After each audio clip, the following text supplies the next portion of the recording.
We are at Loyola Marymount University. I'm Fernando Guerra, Director, Professor at the Center for the Study of Los Angeles. And today we are taking a look at the March 7th, 2017 city elections. It wasn't only the city of LA, something like 20 other cities had elections in Los Angeles County, as did some school districts and community college districts, and we're going to talk about all of those. And LA County has historically had quite a few jurisdictions that have what we call off-year elections. And you can compare that, to instance, for Orange County. Orange County has no off-year elections. All of their city elections and school board elections are all on the even year. And there's a variety of historic reasons why that's the case. Really, of course, every election to me is interesting. But the number one story from my perspective is going to be turnout. And we're going to have two guests who are not only, I believe, analysts in terms of politics, but practitioners.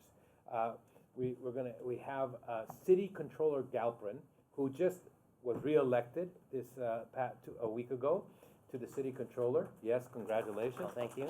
Thanks. Now, of course, it was a foregone conclusion. He was the only person on the ballot. So I'm assuming you and your mother voted for you. So it's like that kind of, I voted for you. And very different than my first election. Oh, very different, very different. And we'll talk a little bit about that. And then we also have Steve Veras, who also won an election this past Tuesday. He was elected to the Los Angeles Community College District.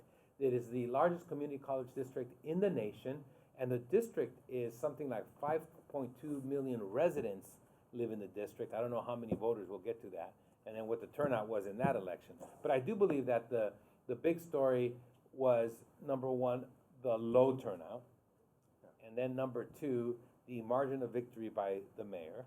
And then number three, not really a story, but just something that gets reinforced, the number of incumbents that won. There were a couple of incumbents that lost, but it was overwhelmingly incumbents that won. So I want to do two things in my opening question. Number one, who are you? What are you doing here? And then also answer kind of introduce yourselves to the students in terms of your background. I mean, I could do it, but I think you would do a much better job in terms of what is a city controller? Why did you run for that? And tell them about your first election 4 years ago. Good afternoon, everybody. I'm Ron Galperin, and as you mentioned, I'm the controller for the city of LA. I probably have the most deceptive of all the titles of the various elected officials, in that I do not get to control everything. It's sort of an aspirational title, I think. But what the controller does is several things. First of all, we do payroll for a small little intimate group of 45,000 people.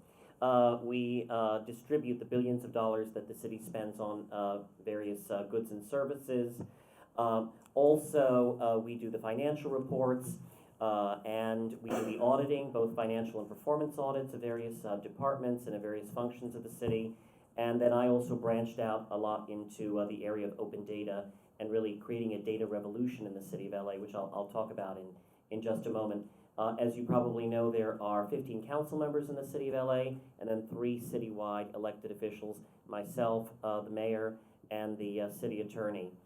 This was an interesting election, unfortunately a very low turnout one, as you mentioned, and I think it's almost unprecedented that 2 of the 3 citywide officials were running without any opposition on the ballot, both myself and the city attorney. And then, of course, the mayor, as you mentioned, won with more than 80% of the vote.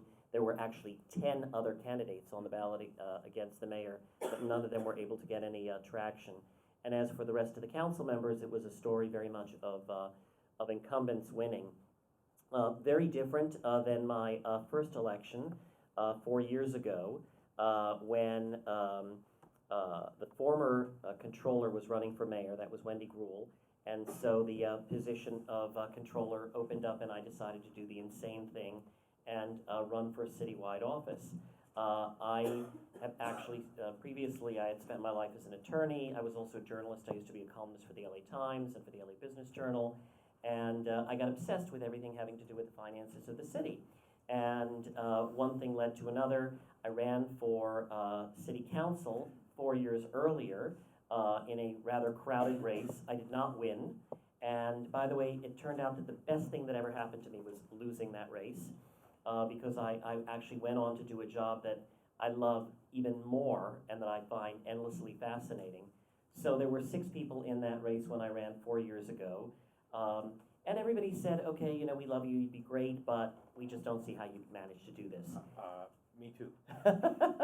And we did not predict that you would win.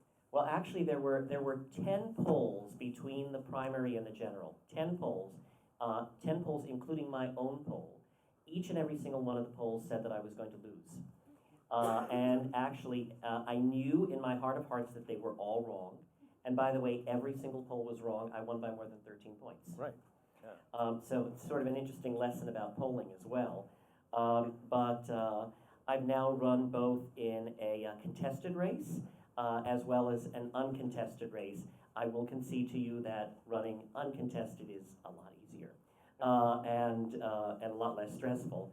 But I'm now going to have a 5.5-year term that starts on the 1st of July because, as many of you know, the election dates are being realigned to be on the same schedule as federal and state elections.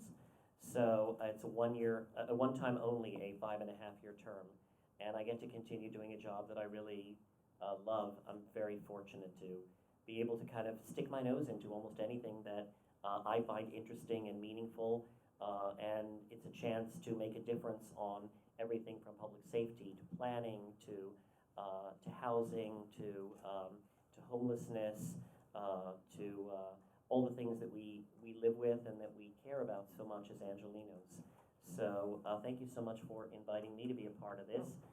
You've got an amazing professor that you get to work with and to learn from, and it's great to also be here with Steve Veras, who I've known for many years and actually got to know him because when I first ran for city council and I had a field operation, it was actually Steve that I was introduced to who ran that, and I learned so much from you back then. Yeah, but he didn't win, right?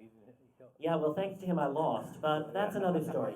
No, it was not because of him. But I learned. You also figured out then the perfect job for you was control. But then I figured out the perfect job, actually. Well, I'll say one last thing, which is, you know, after I did not win that race, and what district was it for? this was for the 5th council district, and there were 6 candidates, and you know, each of us, you know, bit off quite a good piece of the electorate, but there were only 2 who made it into the runoff, and so much of what my campaign was about at the time was about the finances of the city, because everybody else was talking about, well, elect me and I'll trim your trees, and elect me and I'll get your streets repaved, and I just knew that none of that was actually going to come to pass, because the city didn't have the money for it. And so the fundamental question to me was, where's our money coming from, where is it going, and why is it that we don't have the money for some of the basic services that we want? And unless we solve that problem, then none of the council members can actually really deliver for their district. So I talked a lot about that. That was right before the economy was about to take sort of a nosedive, and right before municipal revenues were about to get really hit hard. I saw it coming, but I was just, I think, maybe 6 months ahead of the curve on that. And then somebody a while later said to me, you know, you ran a great campaign, but you really were running a campaign that was more like a controller than a council member. And I thought, that's kind of true. And so here I am. Yeah. Steve Veras. The great Steve Veras. Thank you. First of all, I have to apologize that it never comes to pass that I don't have an election that I don't get sick right after the election day. So it's just one of those things with me. But I'm better. I'm better. Thank you, Fernando, for inviting us, and it's a great pleasure to be here at Loyola Marymount. I'm a native Angelino. Grew up in Boyle Heights and Huntington Park. Those are the 2 neighborhoods that I grew up on the east side. I went to Loyola High School, so I don't know if there's any Cubs in the room. I know there's all this is all Lions here, but every once in a while there's a handful of folks that are in classes here, and then over to UCLA. My first path. So you couldn't get into LMU? No, I couldn't. Okay. It was tough. So UCLA's all right. So I went up the street, but it was close. It was close. But the LMU parties were almost funner. So, but my first path, actually, back then, The first path was really through education that I took, and was interested in higher education. Did an undergrad program and a graduate program. Spent a couple years in between that teaching middle school here in Culver City, here close by. Had a fascinating experience with a very diverse community on the west side, different than what I grew up, because I didn't grow up in a diverse community. I grew up in a Latino majority community. And so to come to a place where I had people from all parts of the world, from Russia, from Ethiopia, from Central America, from, the Mexicans in the room were not Mexicans I was used to growing up with, because they spoke different dialects. And that was cool. I had a valuable experience and knew that I wanted to participate in the empowerment of people, of immigrants. I'm a child of immigrants myself. After UCLA and after sort of dabbling in the higher education teaching experience, a good friend of mine ran for an office in the North San Fernando Valley, and it's a place that I really didn't know much about, but got coaxed into running a campaign and working out there, and it's over in the city of San Fernando, and I enjoyed it, and I enjoyed the experience of talking to people and working with neighborhoods and trying to make a difference to improve things. Slowly worked my way from being a person that was helping others to being a neighborhood busybody, to eventually being a person that ran for a local city council. Spent two terms on a local city council, and thought it was in a good place. People come to me and ask me, why don't you run for this, that, and the other thing? And I'm like, I'm in the middle of something. I was always in the middle of something. And at the point where I wasn't in the middle of anything, the Los Angeles Community College Board of Trustees had a couple of individuals who were not running for re-election, and we were also in the midst of a major construction mess, and one of these 7-part series that was in the LA Times. And of course, we had one of the schools in my neighborhood that I was working on and repositioning, which was Mission College. And just to see sort of the horrible articles and to dig deep into it was motivation to run the first time. And served from 2011 to 15. Had a fantastic experience and thought was part of really a tremendous changeover. And we were busybodies on that board. We were reform oriented. I thought we had, because of the crisis in the LA Times, it almost gave us sort of the green light to go get aggressive and to go try to change the college and do good. And we did that. And we hired a new chancellor. We hired, of the 9 colleges, 8 of them got brand new presidents, and with a very significant different kind of attitude in terms of the school. So my term, I felt positive. I felt like I did my job. I did a good job. And then I had a bunch of neighbors in the same way that I ran for San Fernando, where I'm an LA kid. I'm not necessarily a specific neighborhood kid, and encouraged me to consider Los Angeles City Council. And I said, well, you've done a good job where you've gone. Our neighborhood's a mess. Would you consider? And the funny thing about the seed is it was a really, difficult, challenging seed. About 30% of it in the San Fernando Valley, and I live in Sherman Oaks now, in Sherman Oaks, Van Nuys area. And then it reached all the way down to areas where I went to high school and had friends that grew up down on Western Olympic, Koreatown. And so we had this windy, weird seed. It's the most gerrymandered It's the most seed in it's the the leftover city. seed. Yeah. However, I will say this: the Of previous many councilman was Tom LaBonge, and he loved landmarks. So the seed had the greatest landmarks in the city. However, had challenged communities cut in half. Communities like Silver Lake cut in half. Communities like you could take 3, 4, 5 different communities where it was 2 blocks that connected them, instead of nice geographic space, instead of a river or freeway or natural boundary mountain. And it climbed over to get from one side of the district to the other took hours, on a drive. And Ron knows a little bit. CD5 was actually a little bit of CD4 before redistricting, and it was a really challenging seat because you had pieces of this stuff going on. After I lost, I got districted out. You did. You became part of CD4. But the election had a very low turnout. Really challenging. It was turnout. even lower than this one. It might be in the end. Yeah. It might be in the end, right? Because all the votes are rolling in. And so, needless to say, there was a number of candidates, a lot of people. There was some unexpected outcomes. I didn't win that election, so I got a chance to return to my day job, which was working with the Senate President Pro Tem, Kevin DeLeon. And So you're the district director, you run. So I'm the district director / deputy chief to run Southern California and a number of policy issues, which is exciting and which is really positive. And so I've had a number of years working in Sacramento, working in downtown, working in other parts of the area. I just want to explain to the students, make sure that they know that the President Pro Tem of the Senate, Kevin De Leon, is the second most powerful person in California government. There's the governor and then this individual. And the speaker here. well, and then the speaker too, but you know, it always depends on that. But definitely one of the two. Maybe they're tied, but Sure. And I thought it was the city controller. Well, I'm glad you think of that, Ron. So the path eventually wiggled its way back. Being active and being involved, the path wiggles itself back to a number of individuals coming and encouraging, hey, you did a great job on the College Board. There's been some concerns about sort of the direction the current board's taking, and it's a board that doesn't get along too well, and you had a good approach to managing things and, you know, sort of being direct with the big, you know, keeping people in the big picture, you know, not letting the little stuff get in the way of doing the important stuff. Yeah.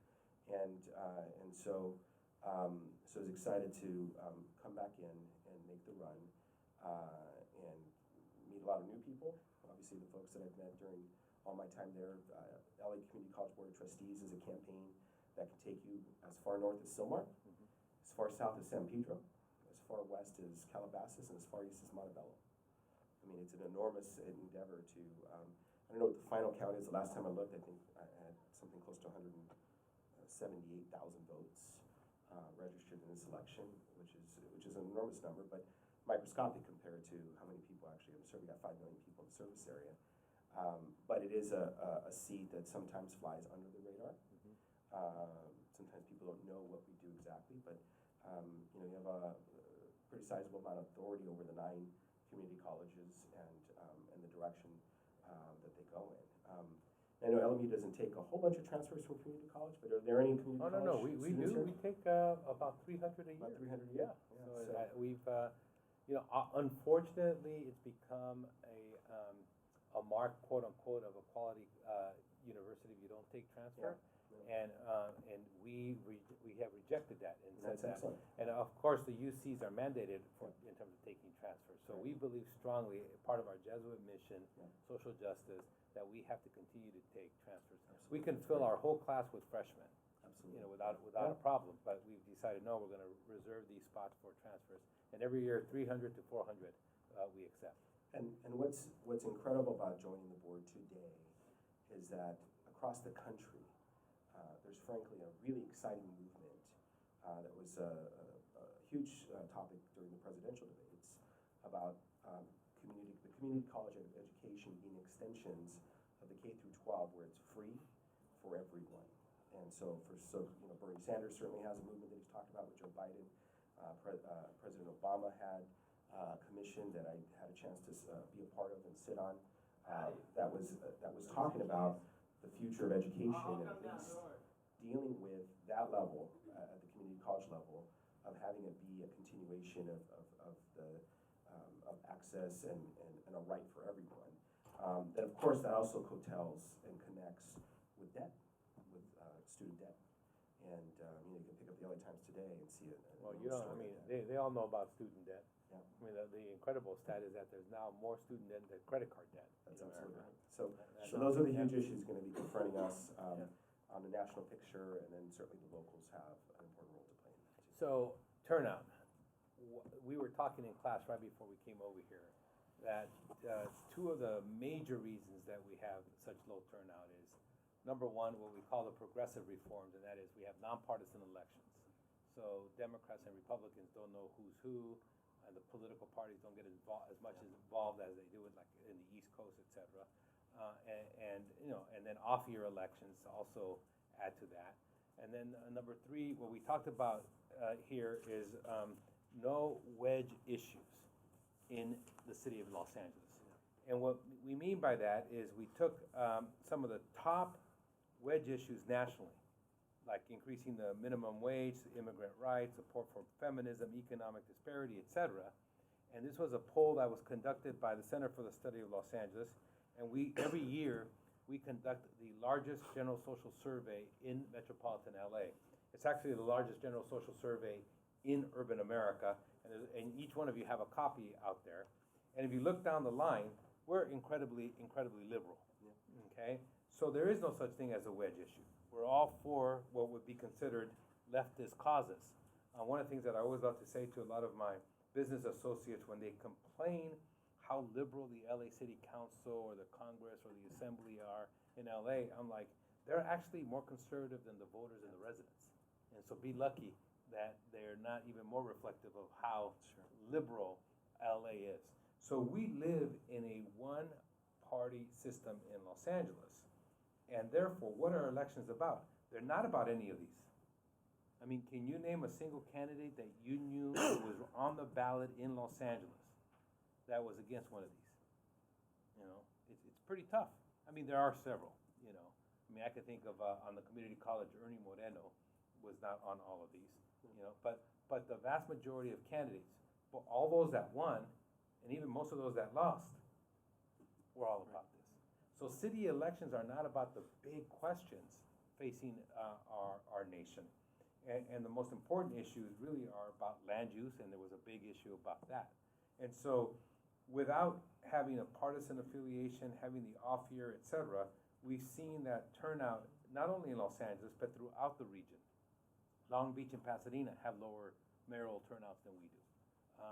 Nationally, LA is actually not at the bottom. We're right about the middle. So this is not a uniquely Los Angeles problem about turnout. It is in every urban area in America. While at the same time, the November election is actually very, very consistent. That's not declining. It's about the same. It's always between 70 and 75%. So low turnout is happening at local elections, gubernatorial, statewide elections, even presidential primary elections, but not the general presidential election, okay? But beyond these ideas about the progressive reforms, meaning nonpartisan elections, off-year elections, and the fact that, you know, there are no wedge issues in Los Angeles, well, what else do you think? Is it the way we run elections? Is it the fact that we're not talking about? Is it the candidates? What is it? Ron, what do you think explains the low turnout in Los Angeles? Well, first of all, I'll begin by saying, you know, when I look at this sheet over here and at the overwhelming support for immigrant rights, for women's rights, for gun control, for Obamacare, I say, thank God I live in Los Angeles, and that I live in California. You know, especially being the first in my family to be born in the United States. You know, my parents were both immigrants, and then I see what's happening in Washington, D.C., and the rhetoric that is coming out of other parts of the country, and I have this deep sense of gratitude that we are here. But having said that, I think we've got a responsibility to set an example and a responsibility to the rest of the country to kind of bring them along on so many of these things. And often I realize that we live in a little bit of a bubble here in Los Angeles. But so does everybody else. They may be a red bubble or They may be a red bubble, that's true, we're all yes. living in bubbles. So for, at least from my point of view, a better bubble, okay? There are a couple things, you know, I was looking at some of these numbers, and this was fascinating to me. We didn't really have any wedge issues per se, as you mentioned, but of course the thing that got a lot of attention on this ballot was Measure S. Mm-hmm. And I was very concerned about Measure S. Remind the student, Measure S did what? Measure S would have essentially been a moratorium on a lot of construction in Los Angeles. Essentially, it would have forbidden spot zoning and other kinds of approval of projects that did not conform with the general plan and community plans. And mind you, we have very old plans that need to be updated, and they should be updated, but so long as we have these in place to essentially say that there's no way that you can go away from that plan in any way with an individual project, that would have shut down so much development. And there was a lot of appeal to that for a lot of people who put up with traffic and other kinds of issues. There was a lot of concern that that was going to pass. Toward the end, I think it became clear that it probably was not going to pass, but I think nobody ever expected that it would fail as resoundingly as it did by 70%, Right. which I took as a tremendous validation that people realize that our city is evolving, our city is changing. We have to find ways to really respond to each and every one of our communities, but we can't stay frozen in time. But here's what's kind of interesting. I looked at the latest numbers, and we don't have the full count on every single vote because there's still provisional ballots that are being counted. But here, what was very interesting to me, you add up every single person who voted for mayor, and then you add up every single person who voted for Measure S. You actually had more voters vote for or against Measure S than all the voters who voted for anybody for mayor, Right. which was fascinating to me. Usually, sort of the mayor sort of drives the election, and then you have a drop off from that for various kinds of ballot measures or for other positions. In this case, at least so far, the count shows that the number one thing that seemed to have drawn people to vote was Measure S, which was sort of fascinating. I'm sure you'll be studying that for quite a while. And then from those who voted for mayor, there was a 24% drop off for those who actually voted for city attorney. And then there was about a 28% drop off from everybody who voted for mayor that voted for controller. I'm not surprised about that. I'm not surprised by. What the city controller is talking about is that people voted for mayor, and then 24% of them did not vote for city attorney or city controller. And now I would explain that because there was no competition, and people just felt they're going to win anyway. I'm going to skip it. I'm not even going to bother voting. So I'm not surprised about that at all. And we tend to see that pattern in other elections where there is a few candidates on the ballot. But you look at, for example, one of the council districts, for example, in South LA, where the council member was reelected with 64% of the vote. But you look at the total number of votes that were in that district. Total number of people who voted was 9,025, which means that to win you needed just 4,500 votes. That equals just 1.7% of the population of the district. And that's what you're looking at when you have such an incredibly low voter turnout. Now, why do you have that? There are various theories. There are some who say that voter turnout is lower when people are satisfied. And I think that if you look at the polling, people are generally satisfied in some ways with how the city is going. But there's also, the media does not cover a lot of what happens at City Hall or city government. Well, how many articles were written by the LA Times about the controller's race during the campaign? Very small handful. I remember thinking to myself that I really want them to pay attention to this, and I thought I've got to get Kim Kardashian to campaign with me, and then we'll get coverage in the LA Times. Did you reach out to Kim Kardashian? I did not actually, but we have to find new ways to engage people. Now, mind you, the election dates are now being realigned with federal and state elections, which means you will see a larger number. But I think the question is, how do you get more informed voters, not just more voters? And you might also see a tremendous drop-off from those who, let's say, vote for president or vote for Senate or for Congress, just as you see between mayor and city attorney or mayor and controller, this drop-off of 24 and 28% respectively. You could see a huge drop-off again with those who vote in the June and November elections. We're going to have to see how that works out. So, Steve, turnout, why is it so low? And then as a follow-up, because you've run a lot of campaigns, not only have you run yourself as a candidate, but you've run campaigns for others. How different is the strategy in running a campaign in 15% turnout versus 72% turnout? Sure.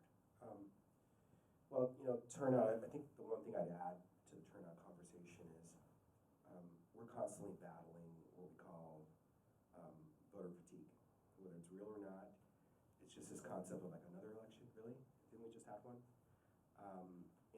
And it's more of a psychological thing, in terms of it. And I'm sure this center's done some conversation about elections, and the consolidation of elections I think is very important. But let me use an example right now that's coming up with a congressional seat. Our new State's Attorney General, Javier Becerra, leaves the vacancy.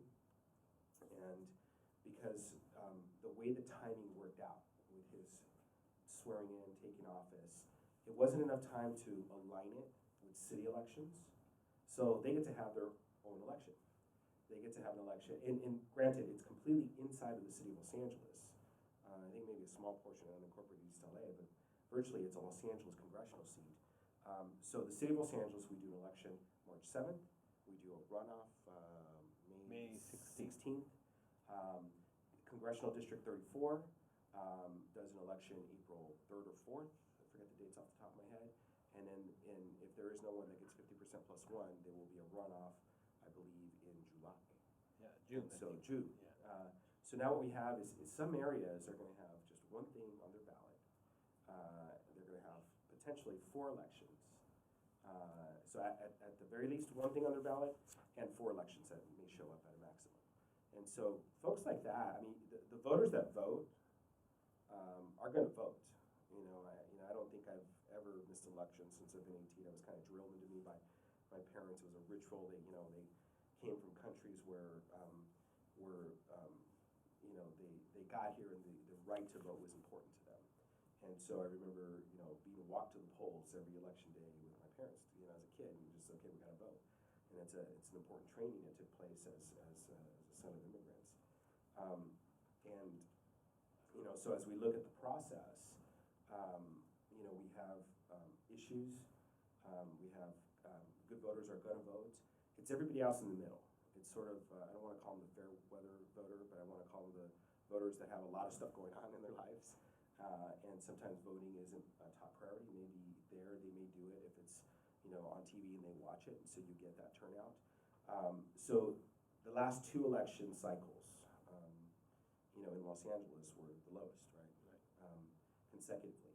And it's funny because they tend to be the lowest right after the commission does its work to say we're going to realign elections to encourage turnout. So if there was anything that proved that elections need to be aligned better, was that. And I know you've done all the studies too to talk about the voter drop-off that's going to occur.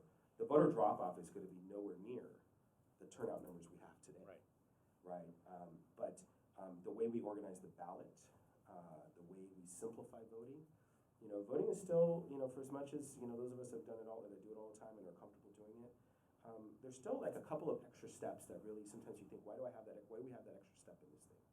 Why do we have, some people look at it, I don't have a stamp. Now, nobody tells you that if you put it in the mail, they're not going to send it, they're going to deliver it, right?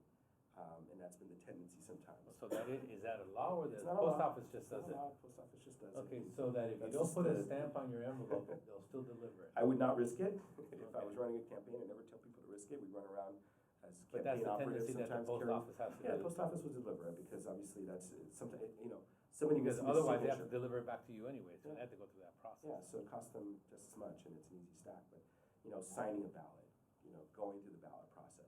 I gotta be honest, how many people here bank by their telephone or mobile phone? I used to have to go and, those of us up here, when we were growing up, we'd have to go actually into the bank branch. Yeah. There was a time when there was no ATMs. ATM was a big deal. Now today, it's like, I don't remember the last time I went into a bank branch. So we've simplified through technology almost every single other thing we do, but we're still very challenged with voting, and maybe it's because Yeah, it's but what about fear. the Russians? I mean, they Well, can hack look, I do a fingerprint. I worry about my money as much as anything, and there's fraud and there's that kind of stuff. But if I can transfer money, if I can deposit a check with a thumbprint and my online account and my mobile phone. So I'm you're thinking for internet voting? I would, with the proper security measures. Yeah. I think a fingerprint certainly proves I am who I am, or facial recognition. Well, I'm not worried that's about there. that. I'm not worried about. We're there. I'm worried about transmitting the data over the internet. Sure. I mean, look, we're there with technology. We're there to make this conversation happen today. And I think for those of us, like I look at, sometimes ironically, a Facebook poll will have a greater turnout than an election in Los Angeles. Yeah. Or Dancing with the Stars. We're Dancing with the Stars, American Idol, when that used to be hot, I mean, you Or get The that many Apprentice. calls in. Not anymore. Not with Schwarzenegger, but with Trump. I wanted to add Yeah. 1 or 2 things. One is that, my office has been involved in a lot of tech and innovation projects. We're working with a lot of groups And one conversation that I had already now a year and a half ago stands out so much. We did this hackathon actually at a place called the Hub downtown, and I met this young man who is a gamer. And mind you, 15 years ago, there was not even such a job description as to be a gamer. Now it's a very good profession to have, Well, right? a gamer used to be somebody who was like playing football or basketball or got hurt but still went out there and played, and we used to call them gamers. Okay, but That's my old definition. That's like okay. so old.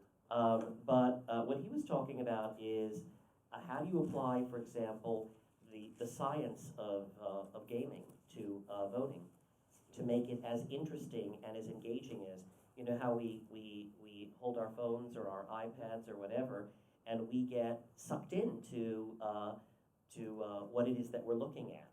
And how do you make it as interesting to vote as it is to game? Now, I'm not saying that the two are instantly comparable, they're not. Well, I have a couple ideas. But how do we apply that kind of thinking? I want to say one other thing, which is that with the new election dates that we're going to have, I am looking forward to seeing a lot more people vote. Mm-hmm. At the same time, I am concerned that it's not necessarily going to be the panacea that we think it is. Because you talked about, well, how much ink was there in the LA Times or any other publication for the controller's race? Not too much. Well, if you have all these other races at the same time, you're going to have almost no coverage turn into no coverage. You're going to have that problem. You're also going to have the fact that for example, when we had the last mayor's race, there were a lot of different forums. People came to the mayoral forums. Not a lot of people came, but those who came learned something. We had controller forums. Who's going to necessarily come to those when there are all these other elections that are happening? And also, when you have way more voters that you need to reach, and by the way, that's a wonderful thing that you need to reach more voters, that also means that you need to raise a lot more money to reach them, and by the way, to break through all the other advertisement that's happening with the other races in terms of the mailing, in terms of television, in terms of radio. So you could have a situation where the candidates are having to raise 3-4 times what they had to raise before, except that they're now competing with other races to raise that money. And they're now going to spend way more of their time raising money than they already do, which means less time doing the people's work. So we have to see how this all pans out. Yeah. So obviously, you won't be in candidate for controller next time around because you're term limited out. Correct. So what are you going to run for? Well, I really don't know. What I know is that I love the job that I do now. But you can't do it anymore. Well, I've got 5.5 years. No, I'm talking you about can the actually get something done. Yeah. I think the future becomes more manifest with time. I think the best thing that anybody can do, whether they're elected or not elected, is to do the damn job to which they were elected. Yeah. And I think a lot of people are rightly frustrated often by people that they see who get elected, and the first thing they're doing is thinking about, well, what's my next election? I think you have a right to think about that issue when you've actually done the job to which you were elected. So I'll figure that out. I think I'll have a lot of options, and it'll become more manifest. Steve, there's been a lot of discussion about Mayor Garcetti and what he's going to do. So if he were to come to you and say, hey, Steve, I'm one re-election. Of course, I love being mayor. I'm going to serve, but what should I think about doing for next time? What would you tell him?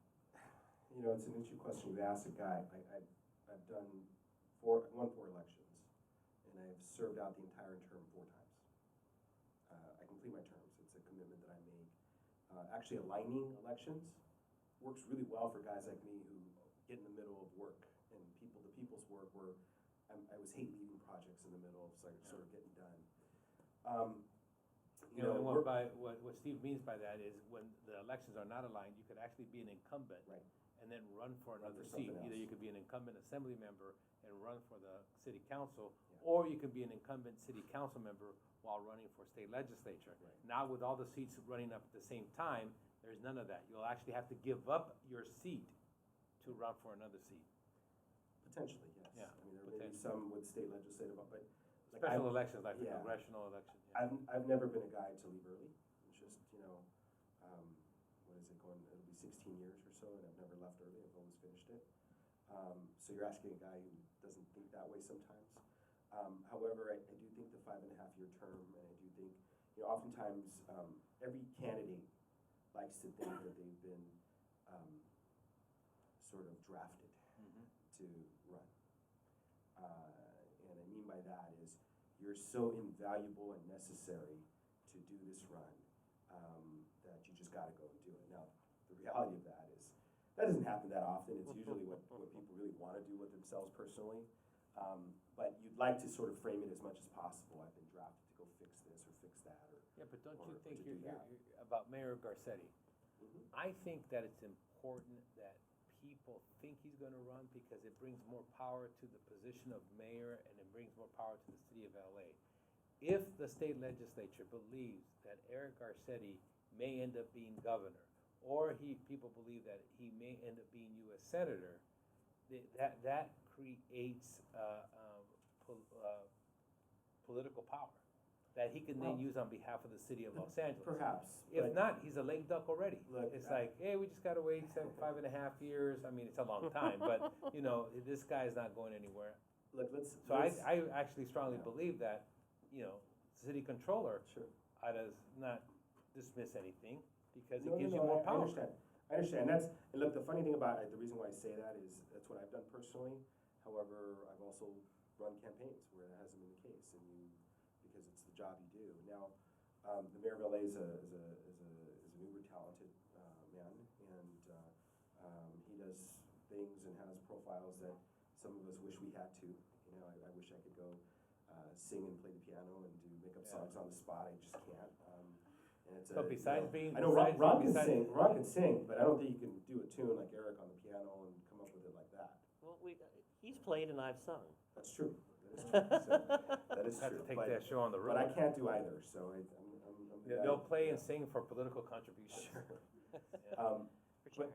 But Charity. the one thing to all know about Los Angeles is this is a city council strong city. Yeah. And the council members themselves wield a tremendous amount of power. The council president, Herb Wesson, which is district starts not too far from us here, former Speaker of the Assembly, has done an excellent job of corralling the council. So in on many the issues. literature that the students were reading, we consider it a weak mayor form of government.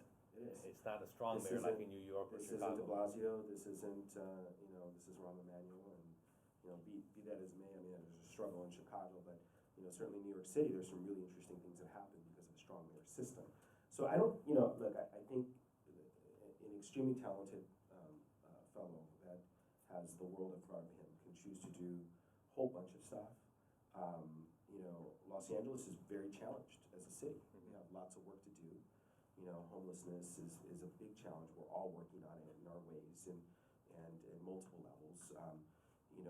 This Measure S was the fact that it even got to the ballot and got this far, should tell us something about the land use that we have and the frustration with that.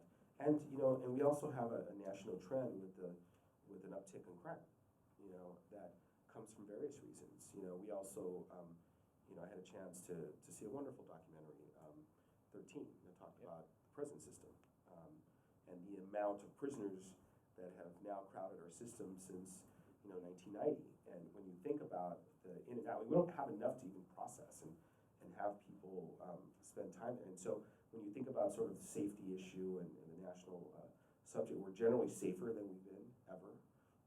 But we also see some trends that if we're, and the mayor certainly knows them, he's talked about them, but this is the time that we need people to act on them. Now, granted, the president is, alternative facts are lies. That's really the bottom line.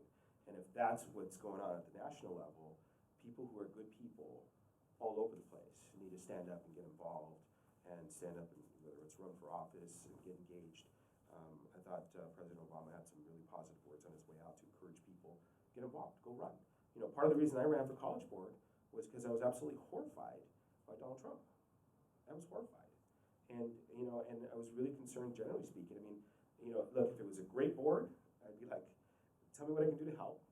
And if we had a great president continuing that wanted to embrace, you know, stuff like free community call, all these things that were campaign issues, I don't see that right now. And so the motivation to come back to a board is watching all those things take place and happen. And so I think with Mayor Garcetti, he has the energy to do something positive. You know, he's you know, with my day job, we've overlapped with him and worked together for, you know, a dozen years at least.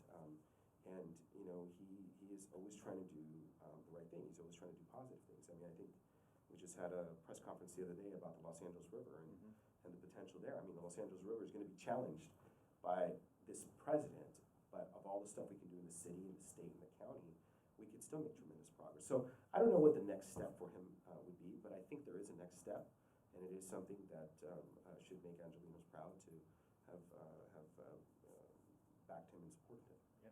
You know, kind of an arcane kind of a question, Steve, is that the controller mentioned that he's elected for 5.5-year term because we changed the elections. And the elections, of course, were for city, school board, and community college board this past year. Your term was only for 4 years, My right? first term was 4 years. And this term was This 4 term is 5.5 years. Oh, so it was changed? It was changed for us too. Okay. We Now, were. but there wasn't a vote, because I know there was a vote for the city and the school district. How was the community college election changed? By our board rules, we are tied to the city of Los Angeles in elections, and it's just been, you know, the LA Community College is an outgrowth of the Los Angeles Unified School District. They separated them in 1969, and both the school board and the college board have aligned their elections since with the city of Los Angeles. Now, granted, the LA Community College Board, our district represents 40 cities. Of course, the biggest is the city of Los Angeles. We represent actually more cities than LAUSD because we have, I think I have 9 different unified school districts within the Los Angeles Community College district. But that alignment took place. So when LA moves, the board makes a resolution to move with it. And you notice it on the election. So if you didn't pick it up on this year's ballot, the ballot said these terms will be 5.5-year terms. And it said it for all of us because of the alignment scenario. So it happened through rule change, just like the way the city of Los Angeles did, and we all agreed to do it. Certainly we could have shortened terms, as well as we could have lengthened terms. That was a choice that people had, but of course, I'm pretty sure no elected council member in Los Angeles would rather shorten their term. So let's talk a little bit about Measure S, which the controller already explained to you what it was. We did an exit poll in the November election where we asked about Measure S. And in that poll, 60%, first of all, 50% of the people who responded, we interviewed 3,000 individuals. 50% said they didn't have an opinion one way or the other. They didn't know enough about it to give an opinion. But of the 50% who did, 60% said they would support it, and 40% were against it. And I'm not surprised because the ballot sounds really nice. There had been no campaign or education about it. And so I was not at all surprised by that. And I think a lot of the early polling, even besides our exit polls, showed that it was ahead. What I predicted then is that it would probably lose because all of Civic LA was going to be against it. All the money was going to be against it. But then something unusual happened. They were able to raise a lot of money, and we could talk about where that money came from, et cetera. And so it made it very competitive. So therefore, for a while, I was a little bit concerned. Yeah. In addition, in January, we conducted a poll, a part of our larger poll, and we asked the following question. I forget, I'm not going to remember verbatim how we asked the question, but the question essentially forced the respondents to choose one of two. Either I want to build housing or I want to protect neighborhood integrity. I have to choose one. Which is more important to me, building housing or protecting neighborhood integrity? The results were something like over 70% of the residents said they wanted to protect neighborhood integrity. Only 30 said they wanted to build more housing, even though we have a tremendous housing crisis. So those three things, number one, that it scored so well back in November, that the Measure S now had a lot of money and an organized campaign, and that when given just a generic choice, people are more inclined to try to quote-unquote protect neighborhood integrity than to protect or to build housing. I became a little bit worried. However, the big thing was that the no on Measure S, the effort to defeat it, had the greatest coalition around, meaning that every single major political player, elected official or endorser, was against Measure S. That is that civic Los Angeles, the business community, the political community, the social community, they all got behind trying to defeat this measure. And I would say that the four most important endorsers are, number one, the unions, number two, the Chamber of Commerce, which they usually endorse against each other, the Los Angeles Times, and the Democratic Party as institutions, right? They all endorsed they were against Measure S. And then individuals like Eric Garcetti, et cetera, were also against it. You were against it, et cetera. Everybody was against it. And it's really a victory for a unified civic Los Angeles that you there was a broad consensus amongst the civic elite. And Los Angeles, unlike the rest of the country or places like Wisconsin or Michigan that flipped, are not necessarily anti-elite. They're somewhat in sync with their political leaders. And they heard their political leaders say, this is dangerous. And they responded. What's your reaction to my analysis? I think your analysis is right on every level. Okay, that's it. That's all you have to say. That's all. I was really heartened to see just how soundly it was defeated. And as you know, I got quite involved in it as well, because the Yes on S campaign didn't really raise any money. What they did is they took, and we'll know what the final numbers are, but somewhere between $5 and $7 million that was from the AIDS Healthcare Foundation. And I found that deeply offensive, that this was money that's supposed to be used for HIV prevention and care, and was instead being used. But how could that happen? I mean, I think I know how it happened. Tell the students, how could an organization that's supposed to be spending money on HIV/AIDS education, prevention, etc., found itself spending $5 to $7 million on a political campaign? Well, that seems wrong. I agree, it's absolutely wrong. And the head of the AIDS Healthcare Foundation, this was a very sort of personal battle for the head of the foundation. I actually had a press conference that I did at the LA Gay and Lesbian Center, and along with other LGBT leaders, because I felt that it was important that we, particularly from the LGBT community, speak out about this use of money. And I said that it pains me to be criticizing an organization that is dedicated to HIV prevention and care. It pained me to actually do so, but I felt that it absolutely had to be done. They've got a couple of different entities. You'd have to really consult more with their attorneys in terms of how it is that they managed to do so. But the argument that they were making was essentially that you have some older housing that is being torn down in order to create newer, more dense housing, and that hurts those who are low income. But the reality is, it's a simple rule of supply and demand. If you don't have enough housing, then the prices are going to be really high. And look at what's happened in places like San Francisco, where they've pretty much zoned the poor out of the city because they don't have where to live with the cost of housing being as high as it is.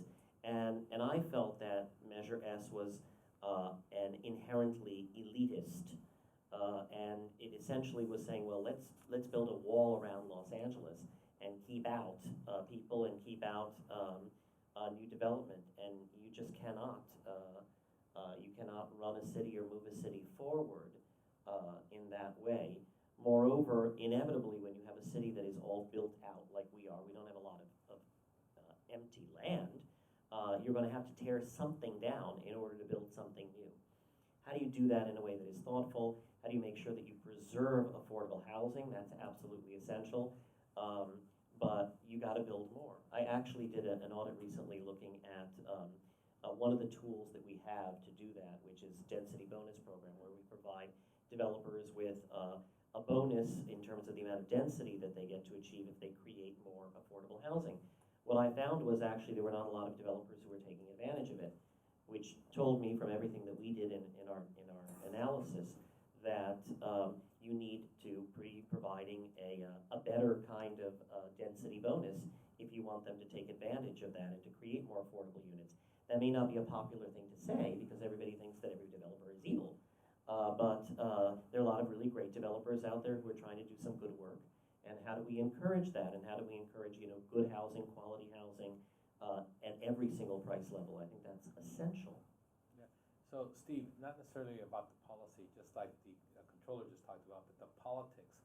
It's not often that you see the entire political civic elite come together like this. Right. It was the Democratic Party and the Republican Party. It was the unions and chamber.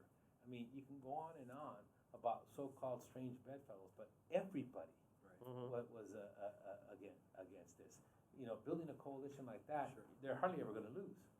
Yeah, no, I'd agree with that.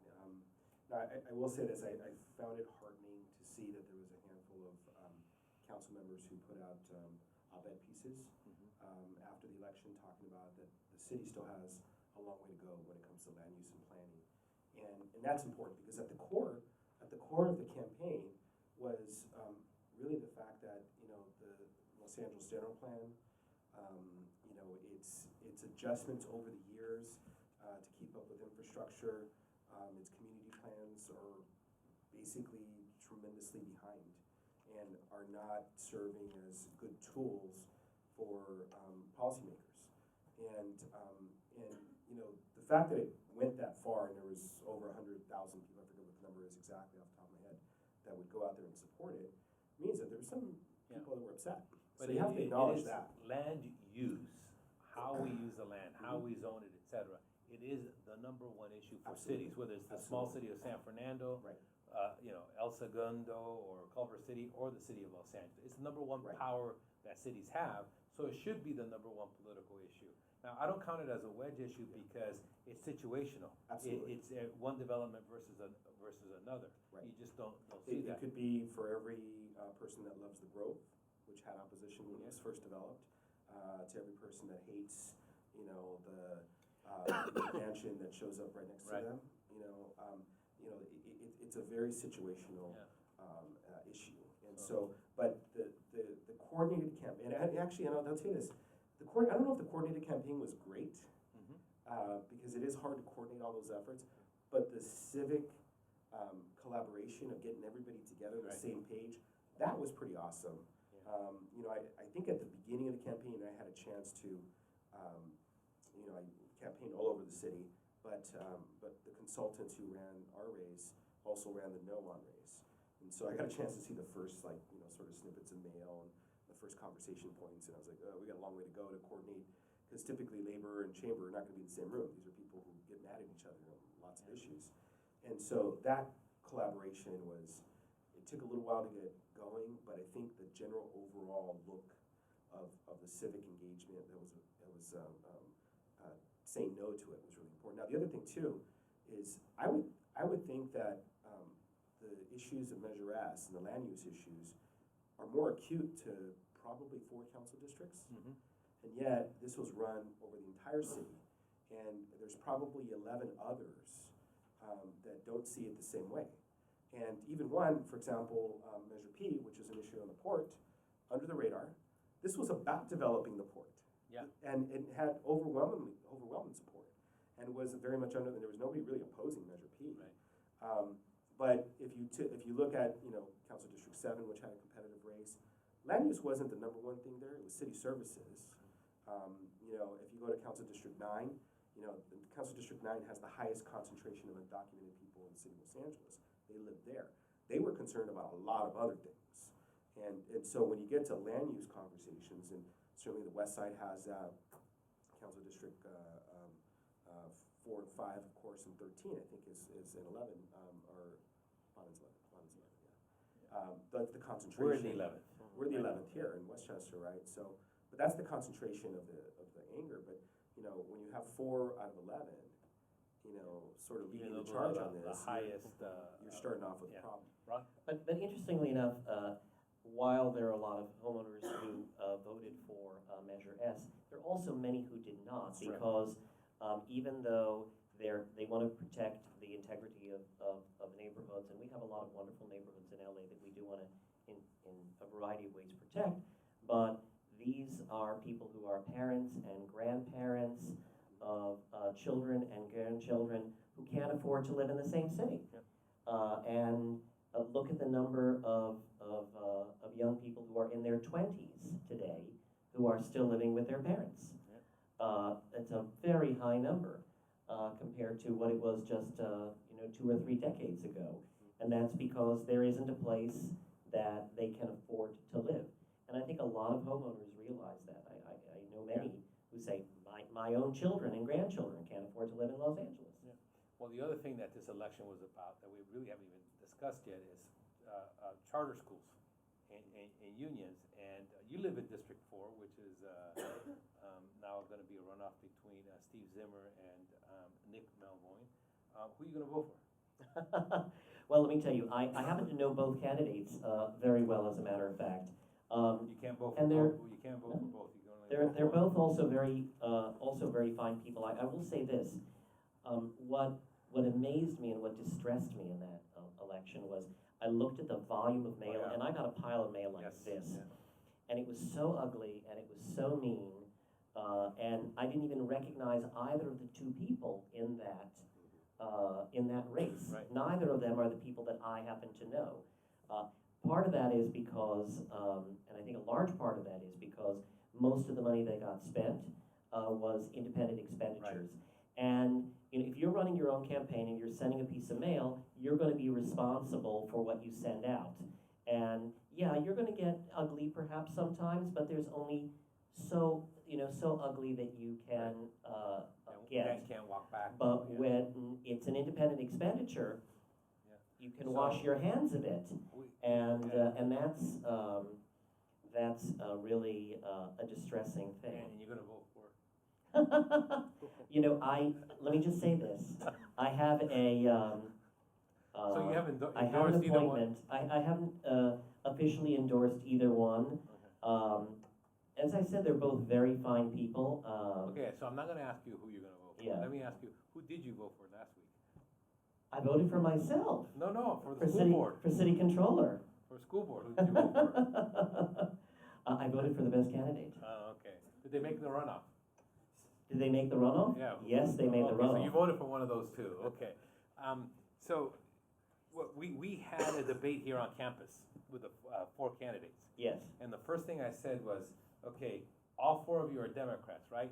Yes. All 4 of you voted for Hillary Clinton. Yes. All 4 of you are against. At that point, the Secretary of Education, DeVos, had not yet been confirmed. Yep. You're all against her, right? Yes. Okay. So on all that, they're all 4 were basically liberal Democrats. On that. The big difference was, of course, charter schools. And then at that point, I said, by that point, I live in Westchester as well. By that point, I had already received, like you, about 20 different mailers. And I said, and I asked them, and have any of you here sent out a mailer? And none of them had. So their own individual campaigns had not sent out those mailers. And if the class, those of you who are in my class remember, we went through those mailers. Those had all been sent out, as the controller said, by independent expenditures. And they're the ones that spent all the money on this. So this will continue to be the fight. Right now, there are 7 school board members. 3 of the positions were up, right? Mm-hmm. And of those that are not running, 3 are quote unquote pro-union, 1 is pro-charter. One of the pro-charters won outright. Mm-hmm. And so right now, those that will be in the next session, it's basically 3-2, and that leaves 2 positions open, and one of them is here in the 4th district, one of them is in the 6th district out in the valley, and they both have a charter candidate and a union candidate. And so that election will determine the future role of charters. Now, every time you ask a candidate, they all say, we're all for charters, and we're all for, unions, but it's always an emphasis. But that's a very important thing that LA politics is about that people don't really talk about. And again, it's not really a wedge issue in my mind because while we divide, you find almost as many Latinos on one side as the other, African Americans or women or Democrats and Republicans. It's not a thing that you can use as a wedge against one type of candidate or other than the real fact whether you're for charters or not. Steve, let me ask you one question. You ran at large, and so did the controller. But the council districts and school board are districts. Explain to the students the difference between running at large, running in districts, how much more expensive it is, and the inability of Latinos to usually win in at-large elections. Yet except that three Latinos won all of the at-large elections. Right, by large margins Yes. too. Well, the at-large experience is, you asked this question in the midst of Senator Ricardo Lara having a bill to talk about redistricting Los Angeles Community College District. Yeah. Nationally, and particularly in California, there's been a number of challenges to at-large districts because the sentiment was they don't adequately represent all people in the district. And so there's been a number of community college districts that have actually been redistricted. Cerritos, for example, is one that's nearby that recently went to districts and went from a majority, actually went in the redistricting process, became a majority Latino board of trustees, which is fascinating in that sense. Now, with this election turnout results, the number of Latinos in an at-large LA Community College District, which is bigger than the LA Unified School District, will have at least as many and possibly more Latinos elected to the board. Depends. Actually, no. Let's see. It's 1, 2. We'll have the same number of Latinos in a districted seat. So, in the case of the LA Community College District and in LAUSD, redistricted or in districts and at large, there'll be the same number of Latinos. The difference, though, is that in Los Angeles colleges, there's an African American member, there's an Asian American member, 3 Latinos, and there'll be that takes 5, and then 2 what we would say is white. LAUSD does not have an Asian member, but for all intents and purposes, the 3 Latinos are there. Running at large is challenging. More expensive. It is more expensive because when you communicate to voters, you got to communicate to a lot more voters. So you tend to run a different kind of campaign. You tend to try to share expenses. You tend to get on what they call slate mailers. You tend to communicate. I mean, we did big Facebook online buys, LA Times stuff. How do you know those are effective? We don't know they're effective. We know when people open them. That's what we know. We don't know if they're effective. We know when they get opened. We also know that having the LA Times endorsement for the candidates we work together with and inserting the LA Times did something really So interesting. the LA Times endorsed you. And they cross-listed their subscribers. And this is big data. They cross-listed their subscribers to the voter database. So we can decide when we want to insert something in the LA Times delivery, we can know that it's going basically to a subscriber that's a voter, which is really fascinating election. Oh, so you can pick and choose in which newspapers it goes to? Yep. You don't have to do the whole It's all mechanized, computerized, so we can get it. So when it shows up to somebody's home and it has an inserted flyer, that's a registered voter. It's a registered voter. But my neighbor who's not a registered voter would have gotten the newspaper without the flyers. Yeah, unless the LA Times determined that there's enough there that it's an economic thing. Yeah. Right. So it's the fascinating in that LA sense. Times endorsed them. Did the LA Times endorse you? Yes. Okay. Yeah, and I actually have the endorsement right here, and I've read it like 10 times, and I can't figure out whether they. Oh no, they did. Okay. They did. Absolutely, they did. No, I know that they ultimately do say these are the candidates we endorse, and you're listed on there. But it's a weird endorsement. Here's my favorite part. It's a weird one. It is. Here's my favorite part. It says, incumbent Ron Galperin, right here, Yes. has no challengers, barring extraterrestrial takeover or a zombie apocalypse. You're gonna win. So the only way you could have lost was because of E.T. or the zombies. I was like, That's something else. I've never seen an editorial like that. It's interesting language. No, but, no, I did have their endorsement. Actually, the first time I ran, I had their endorsement, which made a huge difference, I have to say. Absolutely. But I also had at that time, and there are a number of reasons why I think that I won my first race for controller, but I had the LA Times, I had the Daily News, I had the La Opinion, and I had the Democratic Party. And all of those together made a huge difference. Yeah. Let me ask you something much more personal, and my apologies if it gets a little bit too personal. Okay. This is the first time in history that all three executives in the city of Los Angeles are Jewish, Mhm. meaning that the mayor, the city attorney, and city controller are Jewish. Now, we Latinos also claim the mayor, by the way, but that's a different story, right? Very, very important. How important do you feel that you have to, every once in a while, be a Jewish elected official, not just an elected official? You know, there are many things that make up who we are, okay? You know, I'm Jewish, I'm the son of immigrants, I'm a gay man. All of those things ultimately, I think, that and you know, a lawyer, all these things make up a part of who, pardon me? Nobody votes for a No, lawyer. but yeah, they're not usually the most, except for city attorney, they do. Oh, that's true. You have to by You law have to be lawyer, a city, right? you have to be an Yeah, attorney. there you have no city choice. attorney. Everybody's a lawyer. Because earlier you mentioned about being LGBT and that you felt a responsibility during Measure S debate to have to, in a sense, mobilize LGBT leaders to say, hey, this is not necessarily, you know, the right thing to do. This is just my guess. I think it's a little bit easier to speak out as an LGBT leader because they're still not as quote unquote legitimate. There's still more issues, etc. But in terms of Jewish, you know, do you find yourself being that Jewish leader? You know, sometimes I do. I will say that I am very proud of the fact that if you look at Jewish voting patterns historically in the United States, Jews overwhelmingly vote Democratic. Yes.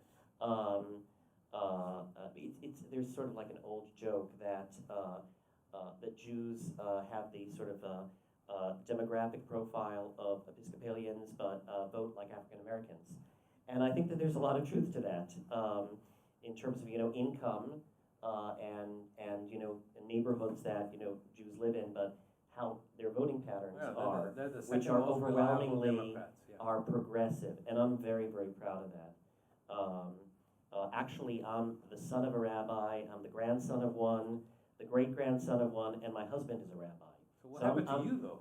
I went astray, but there are values that I grew up with, that are values of inclusivity and values of acceptance and values of welcoming people and of many of the things that I feel as a Democrat, as a person who's progressive, who cares about so many of the social issues. They're the same sort of issues that I grew up with. I think also often when you grow up Jewish, there is a slight sense of otherness, that you're a little bit just slightly other than everyone else. And I think you have a greater appreciation for other people who are also in the minority or other in some way, be it because of their background or their national origin or their religion or handicap or anything else. That's why also, by the way, I think it's because of, for example, my Jewish values and my democratic values that, a couple weeks ago I was at the Southern California Islamic Center. This was as soon as the Trump administration announced its first disastrous new travel ban. I thought it was absolutely vital to stand together as many different communities, Jews with Muslims, with Christians, with people who have no religion, with Sikhs, everybody, that we say we speak in one voice, that it is unacceptable to divide us. It is unacceptable to seek to close the door to certain people based on religion. being a gay man, do you see political barriers in contemporary Los Angeles? You know, it's interesting. Many years ago, I would have said yes. Today, no. I don't feel that at all. And look, I'm sure there may be some people who will not vote for me because of one reason or another. But I have to say, thankfully, I have not experienced that. But we have a long way to go. I mean, for example, we have not yet seen in Los Angeles, say, a transgender elected official.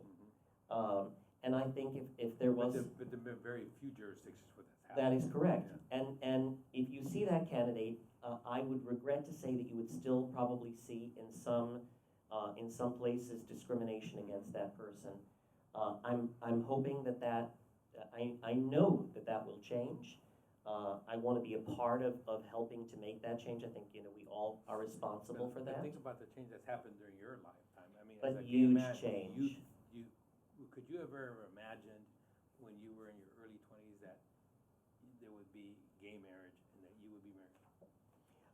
No. When I was in my very early 20s, which unfortunately was quite a long time ago, I didn't want to bring that up. But, I would not have necessarily predicted that. And when it did happen, it happened more quickly than I thought it did.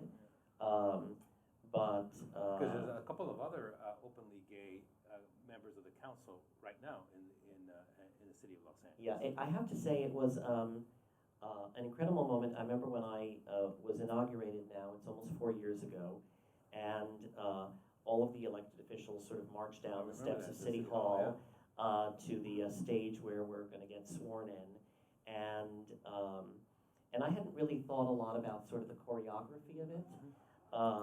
I just knew that we're supposed to kind of walk down. And each of us was with our respective spouses. And then there were 2 council members who were also elected at the time. And they were there with their significant others who have now become sort of their husbands. And I remember I was there with my husband, Zach. And we hadn't really thought about it, but we're told, okay, you're next, you walk down. And we saw the couple who was right ahead of us, and it was a man and a woman, and they were holding hands. And then he looked at me, and I looked at him, and we just took each other's hands, and we walked down. But then after it was over, I had all these people kind of walk up to me and say, oh wow, this was so amazing to actually watch this. And it's the things that you never really sort of think about necessarily that have a great impact. And so I realized the power and the responsibility that I have to be a role model for young people who maybe are just coming out, or young people to, or a role model to straight people who can see, that, no matter where you come from, no matter who you are, you can have the best interest of the people that you represent in mind. I mean, I was there. I remember that. I think that it still sticks out in my mind, the number one thing about Councilman Bond and Councilman O'Farrell and yourself doing that. I think that was incredibly symbolic. The gay mafia. Yeah, well, I wouldn't go that's giving you guys too much power. I don't know if you guys are that powerful. No, we're not. Yeah. Steve, Jewish mafia. okay. That's like, Steve, kind of the same question, but in terms of Latinos. You're a Latino elected official.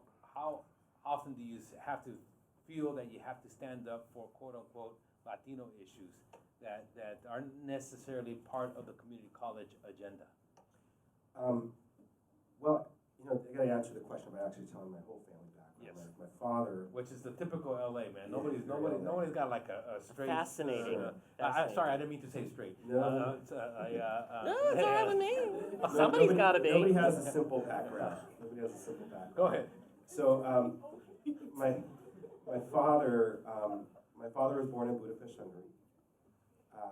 I didn't know there were many Latinos there. No, there wasn't.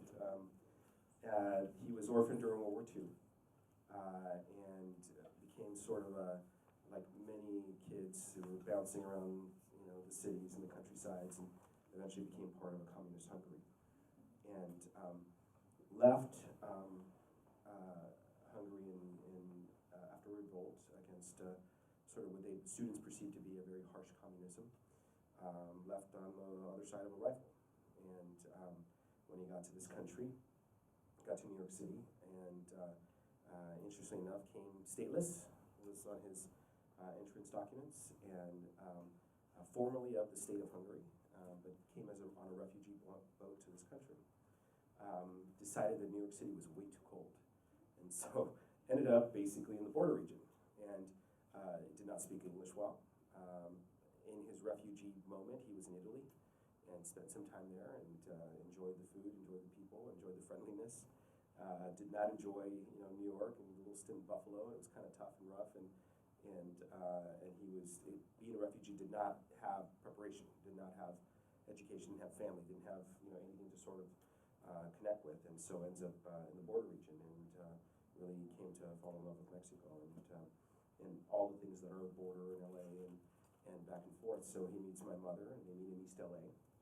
My mother is a Mexican immigrant. She was born in Guadalajara, and long family history there. Had some, it's like Guadalajara, Mexico City, and Tijuana are the places that we go and we grow up in. But they met in East LA. They get married, of course, because my dad at this point is like, I just want to marry. I don't know, whatever, and so they get married at St. Mary's Church off of Hollenbeck, right across the street from the park. And of course, my dad's like, I got the hall, I'll take care of the hall. So he ends up connecting with a Jewish Hungarian guy who owns some land. Because for those that don't know, Brooklyn Avenue, before Cesar Chavez today, Brooklyn Avenue was a core of mostly Russian Jews that had come up and set up shop. There were 25,000 Jews that lived in East LA, in Boyle Heights. Yeah.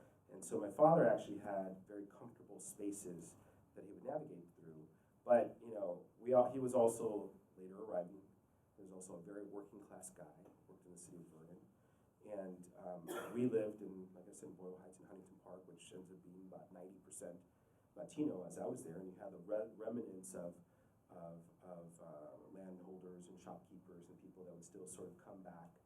We were a few blocks away from Reed Street, Shoal. But in the way that I had grown up, I was, had a father who was different. He would always basically say, you got to learn your mother's language because of where we live. You got to go learn Spanish. I need to learn Spanish because of where I live. And so embraced very much being part of a Latino community. And so as I, in the places that I've gone and that I've been involved with, the issues, the core issues, it's been immigrant for sure. It's been very embracing of Latino causes and Latino issues because of the immigrant experience, and I think you get a lot of culture delivered through your mother and sort of the way you're raised, and my father was also one who's like, look, we're in a new country, we have to embrace. So I've always I've had these conversations with Ron, and he's been a great friend in talking about that part of history, but I always like to bring up the point that the most famous Hungarian Mexican in the world is Frida Kahlo. And so she had Hungarian grandparents, so it's something, I have fun with that with my kids. So let me get this straight, you're comparing yourself to Frida Kahlo? No, I'm just saying the most famous Hungarian Mexican in the world is Frida Kahlo. So it's fun to be connected and diverse and have that background. But when it comes to politics in Los Angeles, and when it comes to specifically Los Angeles, the colleges and our education system, the clear majority of students are Latino. Over 50% of the students are Latino. The majority of unprepared students that are not ready to engage in a college education, are Latino. And so as we deal with policy making, being Latino and embracing the fact that we have to allow opportunity for people to succeed, and have to deal with issues of language, have to deal with issues of poverty, have to deal with immigration issues.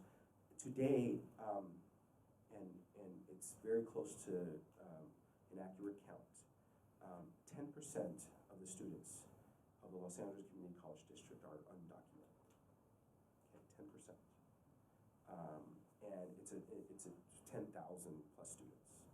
Okay, so it's an enormous number. And so when we talk about the campuses and what they mean and what they do and what they provided for success for people that, and of that 10%, obviously there's a good majority that were DACA, DAPA, and all those things are under fire today. But it was a welcoming space.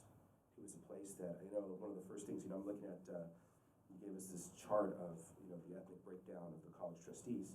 I happened to be on the board for the first time ever where there was 3 Latinos on the board, back when Miguel, Ernie, and I served for 2 years together, and we'll be there again as myself, Ernie, and Gabriel are back to the board. But I remember having conversations with Miguel Santiago on the first implementation of the DREAM Act, and the signing ceremonies, and the fees, and those kinds of things, where a lot of the other colleagues were like, that's nice. Supported it, voted for it, there were 7-0 votes, but it took a certain energy and an attitude to say, we need to move these kinds of policy forward. We need to do it very intentionally and unafraid, be unafraid in those ways. And so, you know, I also look at the fact that the chancellor, Francisco Rodriguez, extremely well-qualified chancellor, great, you know, he's from one of those squeezed out of San Francisco. He used to be from the Mission District. I don't know if there's a Mission District anymore in San Francisco. It's very different than when he grew up. But to also understand that this is an immigrant community, a lot of immigrant background, and we have a place to get educated, to learn, and to start the pathway of success, to take care of your family and to take care of your own personal needs. So I'm gonna have the controller say something, and we're gonna end there unless there's some questions. I'm sorry I ate up all the time, but I'll allow some questions, but go ahead. I'll close Especially out. those that want extra credit given the midterm score.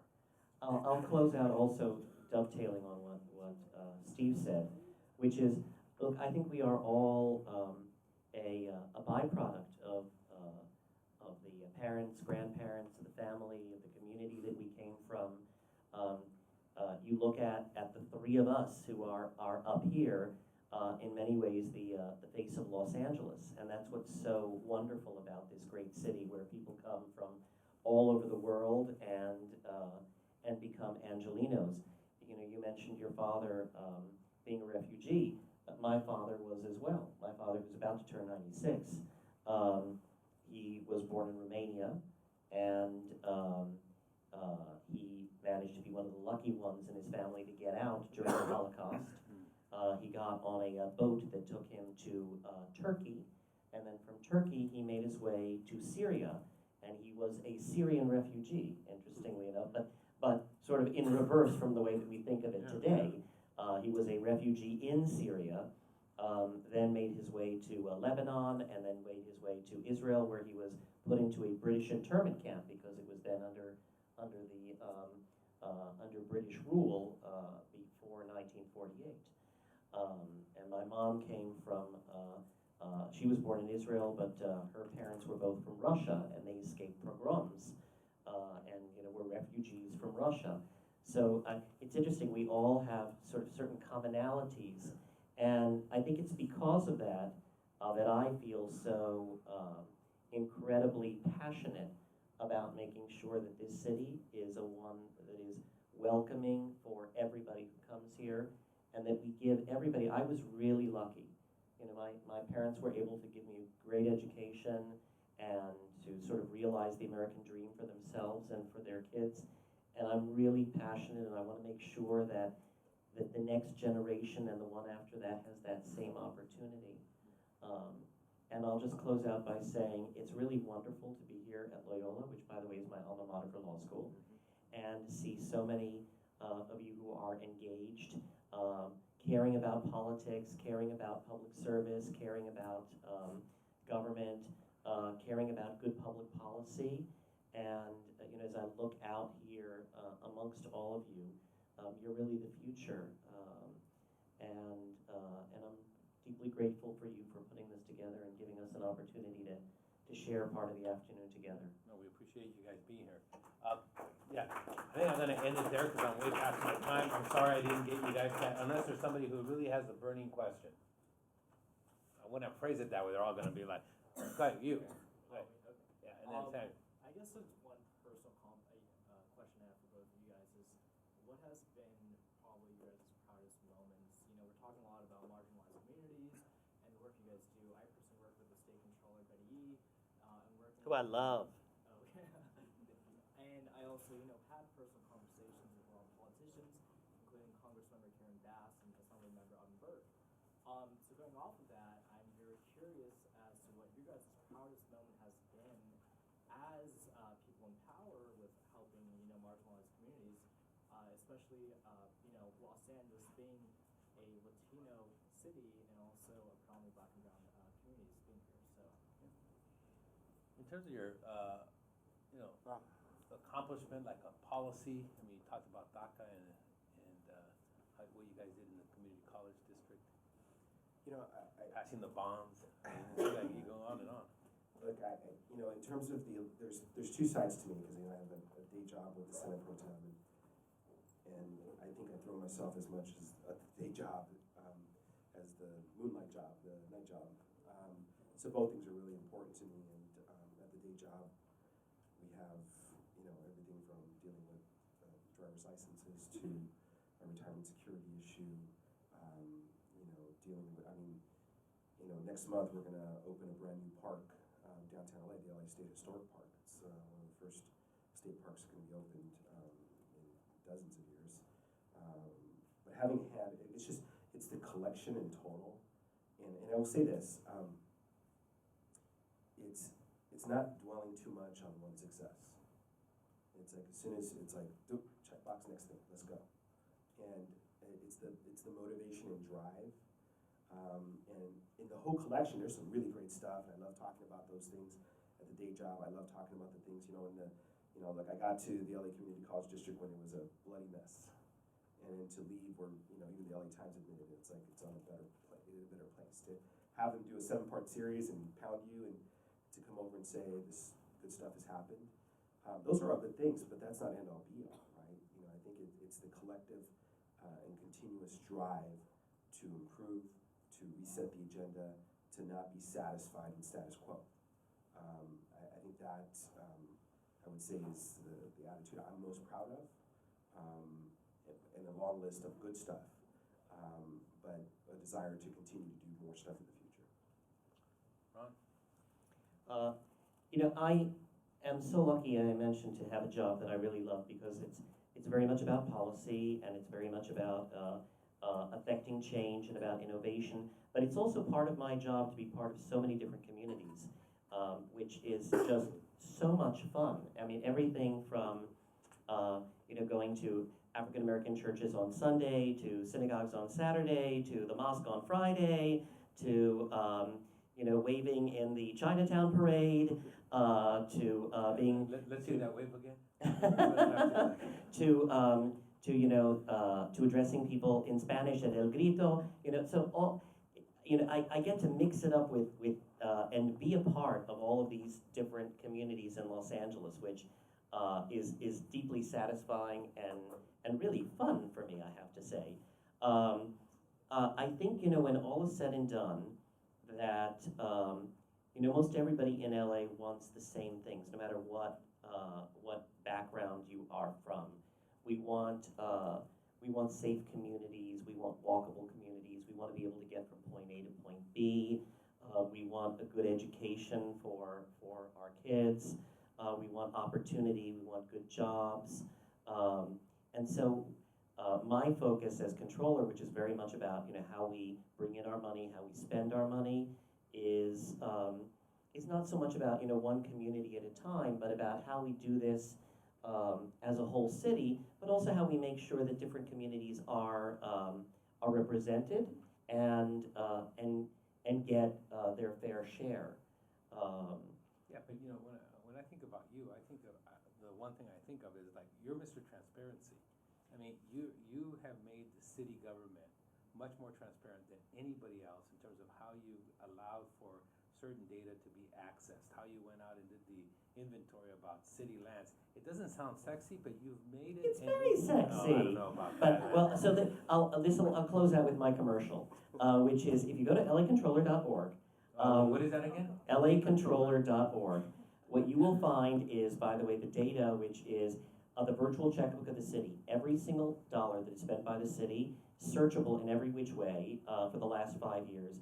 You'll find every single position of every one of the employees of the city, what they get paid, pay period by pay period.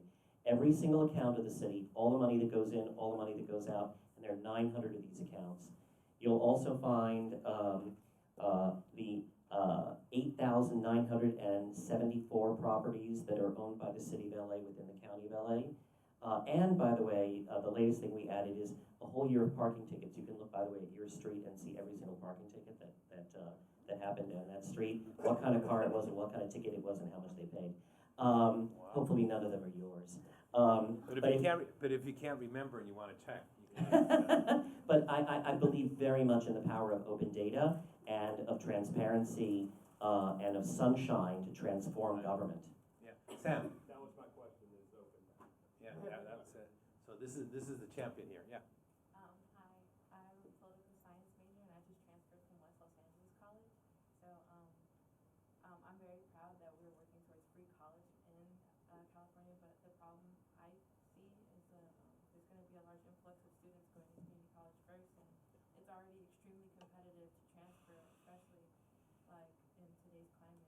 So how is the community college board preparing for this influx, and what are they doing to ensure that these transfers actually get out to full? So the assumption is that if you make it free, more people will be there, it'll flood the system, you don't have enough instructors, et cetera, it'll make it even tougher for people who do go there to actually end up coming here to LMU. Well, Do you accept the premise of her question? I do, absolutely, and I will say this, I've been 2 years off the board, and so as I come to the board, there are actually things about free community college that I think are nuanced, that need to be improved. When I'll say this, and for those that know the California system, if you're a working class student, you can apply for a very easy application, get a Board of Governors waiver. The Board of Governors waiver waives your fees.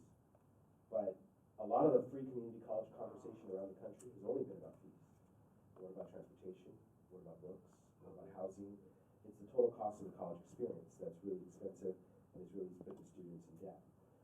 There's two things I think we really have to pay attention to. One, there are clear data points that say once you get 1 full year under your belt, it's an extremely high likelihood you're going to graduate or transfer. Extremely high likelihood. If you do not get 1 year, if your first year is, if you don't have enough units, and you're it's going to be 6, 7, 8, 9, 10 years, and coming back and forth, and it's just a different kind of experience. So I'm one who believes let's use data to identify the roadblocks for success. Roadblock number 1, the math class that everybody puts off toward the end. Roadblock number 1. Roadblock number 2, there was no plan. There's no, until recently there hasn't been orientation. It was one of the last things I did when I left the community college, making an orientation program mandatory to the experience. But also to get you a plan. And so I think we need to speed up the pace. We need to exercise a little bit more individuality in terms of how we create a program that helps the student, not necessarily just a mass program. You're not cattle. You have to figure out how we can get through the system quickly and effectively. And then we've got to use technology. Whether it's big data to identify the gaps, or if it's online learning to, because there's some classes that we can get online, and you do need some face-to-face experience for some things. But a lot of the data is telling us that there's, in certain classes, not a big difference in the success outcomes between the online and the in-person classes. In certain areas. In other areas, you do need the online. Now, support services are really critical. All those things. It's the whole wraparound package. And the reason why I want to invest in those kinds of things is that by moving you through the system quickly, it leaves a space open for the next person. And the other exciting thing as we talk about free community college is also concurrent enrollment with high school students, giving high school students an opportunity to take get a couple classes under their belt of college credit and move on. It's not that dissimilar from being at LMU and maybe going out and taking a general ed class if you're still working on general ed at West LA because it's close by and it's cheap. Those are the kinds of things that need to take place, but it's using data, it's having people have a plan, and it's understanding that it's not just about tuition before, it's about the whole cost of the experience. Hey, let's give a thanks to the controller and the